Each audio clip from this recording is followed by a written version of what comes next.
جنہوں نے اللہ کو بھلا دیا، اللہ نے انہیں ان کی ذاتوں سے بے خبر کر دیا، انہیں اپنے نفع نقصان کا علم نہ رہا، انہیں پتہ ہی نہ رہا کہ ہماری زندگی کا مقصد کیا ہے، مقصود حیات کیا ہے۔ جو لوگ اللہ کو بھول گئے، اللہ فرماتا ہے اللہ نے انہیں ان سے غافل کر دیا۔ اللہ جب کسی سے ناراض ہوتا ہے تو ہدایت چھین لیتا ہے، اسی لیے ہمیں ہر روز ہر نماز کی ہر رکعت میں ہدایت مانگنی ہوتی ہے۔ اہدنا الصراط المستقیم، ہر روز مانگتے ہیں، ہر نماز میں مانگتے ہیں، ہر رکعت میں مانگتے ہیں، اللہ ہمیں ہدایت پہ گامزن رکھنا۔ اللہ جب کسی سے ناراض ہوتا ہے تو ہدایت کے دیے بجھ جاتے ہیں، چراغ ہدایت بجھا دیے جاتے ہیں، اندھیروں میں بھٹکنے لگتا ہے، شیطان اس کو دھوکے میں مبتلا کر دیتا ہے، اسی زندگی کو مقصود زندگی سمجھ لیتا ہے، اس سراب کو آب حیات سمجھ لیتا ہے، اور ساری زندگی بھٹکتے بھٹکتے ایک دن اچانک جب سامنے موت آتی ہے تو پھر آنکھیں کھلتی ہیں، لیکن پھر پچھتانے کا کیا فائدہ۔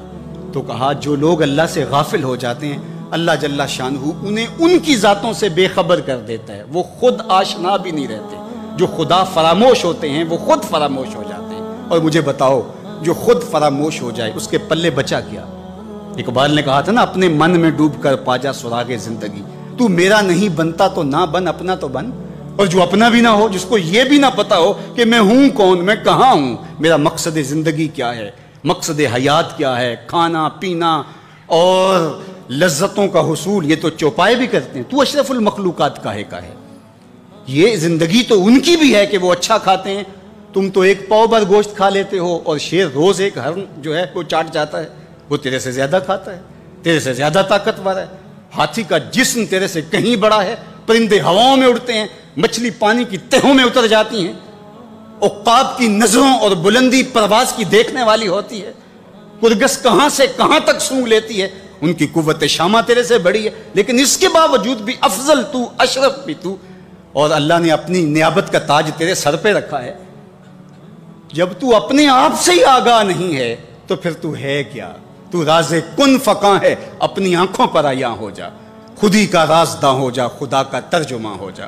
خودی میں ڈوب جا غافل، یہ سر زندگانی ہے، نکل کر حلقۂ شام و سحر سے جاوداں ہو جا، مسافے زندگی میں سیرت فولاد پیدا کر، شبستان محبت میں حریر و پرنیاں ہو جا، گزر جا بن کے سیلے تند رو کوہ بیاباں سے، گلستان راہ میں آئے تو جوئے نغمہ خاں ہو جا، تیرے علم و محبت کی نہیں ہے انتہا کوئی، نہیں ہے تجھ سے بڑھ کر ساز فطرت میں نوا کو، تو تو مقصود ہے، تو تو مسجود الملائک ہے، فرشتوں کی پیشانی تیرے حضور جھکی ہے، تو اپنے آپ سے آشنا ہی نہیں ہے، تجھے پتہ ہی نہیں کہ تو کون ہے، تجھے آگہی نہیں رہی کہ تو ہے کون، تیری ذات کیا ہے، فرشتے سلامیاں دیں، فرشتوں کی پیشانیاں جھکیں، تو دیکھ تو کھڑا کہاں ہے، کانپتا ہے دل تیرا اندیشہ طوفان سے کیا، ناخدا تو، بحر تو، کشتی بھی تو، ساحل بھی تو، دیکھ آ کر کوچائے چاکے گریباں میں کبھی، کیس تو، لیلا بھی تو، صحرا بھی تو، محمل بھی تو، وائے ناکامی کہ تو محتاج ساکی ہو گیا، میں بھی تو، مینا بھی تو، مستی بھی تو، حاصل بھی تو، آہ کس کی جستجو آوارہ رکھتی ہے تجھے، راہ تو، راہ رو بھی تو، رہبر بھی تو، منزل بھی تو، بے خبر تو جوہر آئینہ ایام ہے، تو زمانے میں خدا کا آخری پیغام۔ تو سمجھے نہیں کہ تو خدا کو بھول کے سمجھا کہ میری زندگی آزاد ہو گئی، اب میں جو چاہوں کروں، میں خدا کا بھی انکار کر دیا، بھلا دیا اس کو۔ کہا جب خدا کو تو بھولا تو خود کو بھول گیا، زندگی کے مقصد کو تو نے فراموش کر دیا، اب بھٹکتا ہے ارض فلات میں، جنگل میں پڑے ہوئے خشک پتے کی طرح، جس کو ہوائیں کبھی ادھر اڑا دیتی ہیں کبھی ادھر اڑا دیتی ہیں، مقصد حیات کا علم نہیں ہے، تو کون ہے، کہاں ہے، تیرا مقصد زندگی کیا ہے، خدا کو بھولنے کا یہ نتیجہ ہے جو تجھے بھگتنا پڑ رہا ہے۔ خدا آشنا ہو جا، خود آشنا ہو جائے گا، تجھے ذات سے آگہی ہو جائے گی، من کا شعور مل جائے گا، تجھے پتہ چلے گا کہ میں کون ہوں، میری زندگی کا مقصد اور مقصود کیا ہے۔ تو اگر تو ایسا نہیں کرے گا تو اللہ تجھے تیرے سے بے خبر کر، تیری ٹانگیں نہیں توڑ دی جائیں گی، تیرا رزق نہیں چھین لیا جائے گا، تیری آنکھوں سے روشنی نہیں اچکی جائے گی، تیرے کانوں کی سماعت نہیں کھینچ لی جائے گی، یہ سب کچھ ہوگا لیکن مقصد زندگی نہیں ہوگا۔ بندہ سمجھتا ہے میں نے انکار کیا تو کیا ہو گیا، میاں اللہ نے تجھ سے ہدایت لے لی۔ کسی زمانے میں ایک شخص نے عیسائیت قبول کر لی اسلام چھوڑ کے، تو کچھ لوگ اس کو سمجھانے کے لیے علاقے بھر کے علماء جمع ہو کے گئے کہ یہ عجیب ماجرا ہے، تم نے اسلام چھوڑ دیا؟ اس نے کہا ایک دن سخت سردی تھی اور میں نماز پڑھنے لگا تو بے وضو ہی پڑھ لی، اور بڑا ڈرا کہ یہ بہت زیادتی کی میں نے، تو لیکن مجھے ڈر لگ رہا تھا نماز کی حالت میں کہ کہیں اللہ کا قہر نازل نہ ہو جائے، لیکن کچھ بھی نہ ہوا۔ پھر ایک دن میرے پہ غسل واجب تھا اور میں نے اس حالت کے اندر نماز پڑھ لی، اور اس دن میں پھر ڈرا کہ یار زیادتی کی ہے تم نے، اللہ کا قہر آج ضرور نازل ہوگا، لیکن سلام پھرا، میں معمول کی زندگی گزارنے لگا۔ میں نے کہا اسلام تو دین ہی سچا نہیں ہے، میں اتنی توہین کی ہے، اتنی تذلیل کی ہے اس دین کی، لیکن مجھے کچھ نہیں ہوا، تو میں نے چھوڑ دیا اسلام کو۔ تو علماء نے کہا تو کہتا ہے مجھے کچھ نہیں ہوا، اللہ نے تجھ سے دین چھین لیا، تجھ سے دین چھین لیا، تیرے پلے رہا کیا؟ فَأَنْسَاهُمْ أَنفُسَهُمْ أُولَٰئِكَ هُمُ الْفَاسِقُونَ، کہا یہ بے حکم ہیں، نافرمان ہیں، جو اللہ کو بھلا دیں، اللہ کو فراموش کر دیں، یہ فاسق لوگ ہیں۔ لا يستوی اصحاب النار واصحاب الجنہ، اہل جنت اور اہل دوزخ برابر نہیں ہو سکتے۔ ایسا نہیں ہوگا کہ ایک ساری زندگی بدکاریوں میں گزارے اور ایک نیکوکار اللہ کی رضا کی سائے میں زندگی بسر کرے اور قیامت کے دن ایک جگہ کھڑے کر دیے جائیں، ایسے نہیں ہوگا۔ افنجعل المسلمین کالمجرمین،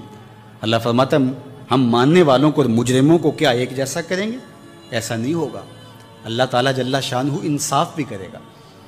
ہاں، جس کو 33% نمبر دے کے پاس کیا جاتا ہے اس کی پوزیشن نہیں ہوتی،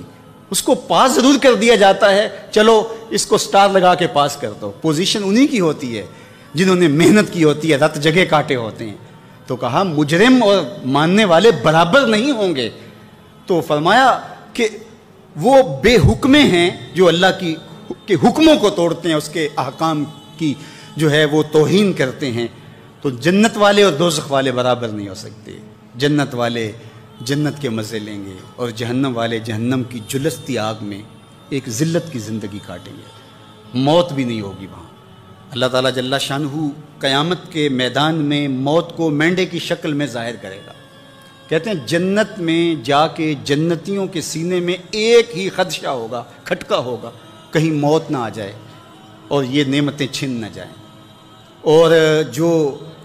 جہنمی ہے ان کے سینے میں ایک ہی امید کا چراغ روشن ہوگا، کبھی موت آ گئی تو مر جائیں، جان چھوٹ جائے۔ پھر مینڈے کی شکل میں روایت میں آتا ہے کہ موت کو لایا جائے گا، جنتی جنت سے، جہنمی جہنم سے گردنیں نکال کے اس منظر کو دیکھ رہے ہوں گے، پھر موت کو ذبح کر دیا جائے گا۔ جنتی اتنے خوش ہوں گے کہ اگر موت کو موت نہ آئی ہوتی تو یہ خوشی سے مر جاتے، اور جہنمی اتنے افسردہ اور دکھی ہوں گے کہ اگر موت کو موت نہ آئی ہوتی تو یہ صدمے سے مر جاتے۔ اب موت بھی نہیں ہے، جلو جہنم میں، اور یہ جنت والے فائز المراں، اصحاب الجنت هم الفائزون، یہ کامیاب اور بامراد۔ اللہ اہل جنت سے کہے گا کہ اردیتم، کیا تم راضی ہو؟ تو وہ کہیں گے ہمیں کیا ہوا کہ ہم راضی نہ ہو، ہمیں تو وہ ملا کہ جس کا